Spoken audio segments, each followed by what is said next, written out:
Hi everyone, আসসালামু আলাইকুম। আশা করছি সবাই ভালো আছেন। আমি আল্লাহর রহমতে ভালো আছি।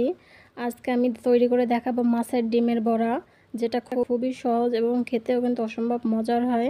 এই মাছের ডিমের বড়া সাধারণত আমরা যেভাবে বড়াটা বানাই, আমি তার থেকে একটু অন্যরকম করে আজকে বড়াটা বানালাম। আশা করছি আপনাদের কাছে ভিডিওটা ভালো লাগবে।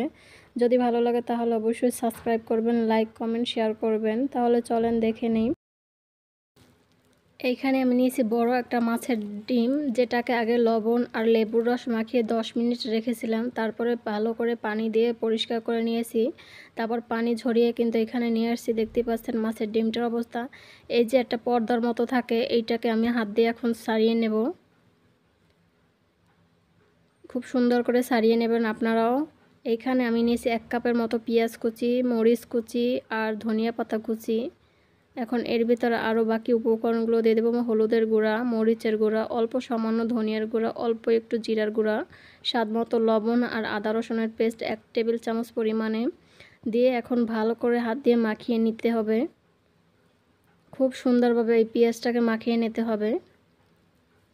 দেখতে পাচ্ছেন মাখানো হয়ে গেছে ভালো করে। এইখানে আমি মাছের ডিমটাকে এখন দিয়ে দিলাম। দিয়ে ভালো করে এখন মশলার সাথে মাখিয়ে নেব মাছের ডিমটাকে।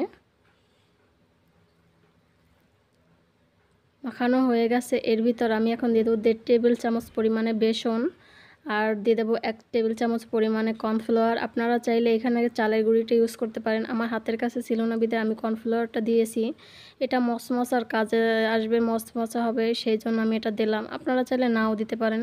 খুব ভালো করে মাখিয়ে নেওয়া হয়ে গেছে। আগে থেকে একটা প্যানে তেল গরম করতে বসিয়েছি। তারপর এখন বড়াগুলো এক এক করে দিয়ে দেবো। এই বড়াটা কিন্তু খুবই মজার হয় খেতে, যেমন ক্রিসপি ভিতর তেমনই একবারে সুন্দর মতো জুসি জুসি লাগে। খুবই মজার হয় গরম ভাত দিয়ে কিন্তু এই বড়াটা খেতে। একবার অবশ্যই তৈরি করে খাবেন। দেখতে পাচ্ছেন বড়াটা কিন্তু এখন আমি উল্টে দিচ্ছি। দোনো পাশ উল্টে পাল্টে খুব লাল লাল করে ভেজে নেবেন। বড়াটা কিন্তু অনেক মচমচাও হয় যেহেতু কর্নফ্লাওয়ার দিয়েছি। খেতে কিন্তু অসম্ভব মজার হয়। একবার অবশ্যই ট্রাই করে খাবেন এবং কমেন্টে আমাকে জানাবেন যে আপনাদের কাছে আমার এই ভিডিওগুলো কেমন লাগে। যদি ভালো লাগে তাহলে অবশ্যই আমার এই চ্যানেলটাকে সাবস্ক্রাইব করবেন, লাইক কমেন্ট শেয়ার করবেন আর বেল বাটনটা অবশ্যই প্রেস করে রাখবেন, যাতে যখনই আমি ভিডিও ছাড়ি আপনাদের কাছে নোটিফিকেশন সরাসরি চলে আসে।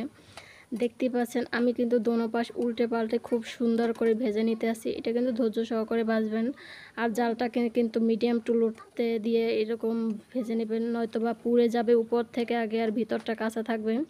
হাই হিটে দিয়ে ভাজবেন না। দেখতে পাচ্ছেন কালারটা কত সুন্দর এসেছে, লোভনীয়।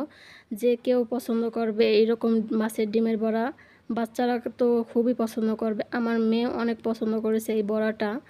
ধন্যবাদ। সবাই ভালো এবং সুস্থ থাকবেন আর আমার এই ছোট্ট চ্যানেলটার সাথে থাকবেন। আল্লাহ হাফেজ।